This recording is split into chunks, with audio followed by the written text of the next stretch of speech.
స్థానిక రామలింగేశ్వరపేటలోని శ్రీ రామలింగేశ్వర స్వామి ఆలయంలో పుష్యమాసాన్ని పురస్కరించుకొని శివ వైభవంపై ప్రవచన కార్యక్రమం నిర్వహించారు. భక్తులు పెద్ద సంఖ్యలో హాజరయ్యారు. శివ వైభవం శ్రద్ధగా ఆలకిస్తే సకల శుభాలు కలుగుతాయని ప్రముఖ ఆధ్యాత్మిక ప్రవచనకర్త డాక్టర్ నోరి నారాయణమూర్తి అన్నారు.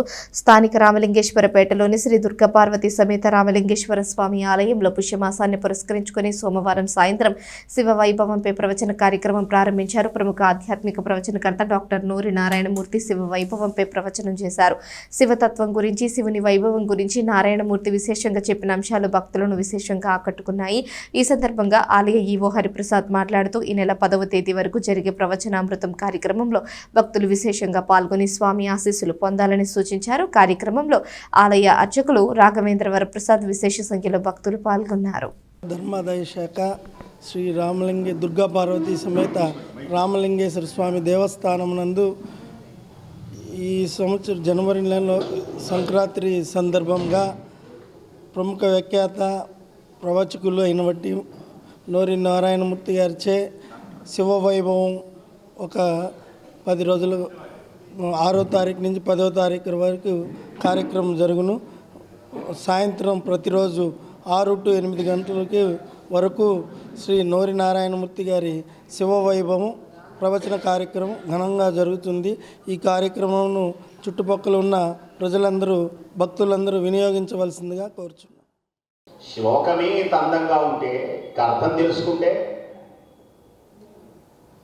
లోకములందరికీ తెలియజేశారు. శివపార్వతులు ఎలాంటి వారు? శివపార్వతులు సర్వ కళాస్థానీయులు. అన్ని కళలు వారి అందే ఉన్నాయి. కళాభ్యాం అన్ని కళలు. ఈ లోకంలో 64 కాదు, ఇంకా ఈశ్వరుడి దగ్గర ఎన్ని కళలు ఉన్నాయో. అంతేకాదు, వీళ్ళు శ్రీచక్ర విరాజితులైనటువంటి వారు. అంతేకాదు, వేద సాహితీ మూర్తులు. వేదం ఈశ్వరుని వర్ణిస్తూ ఉంటుంది.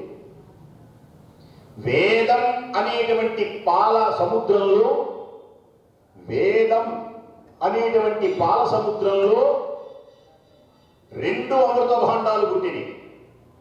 మామూలు పాల సముద్రంలో ఒకే అమృత భాండం పుట్టింది.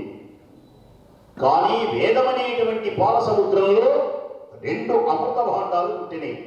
ఆ అమృత భాండాలే ఒకటి నమకం, మరొకటి చమకం. దీనితో యజుర్వేదంలో వేదములతో వేద పురుషుణ్ణి, మహానుభావుణ్ణి వర్ణిస్తారు.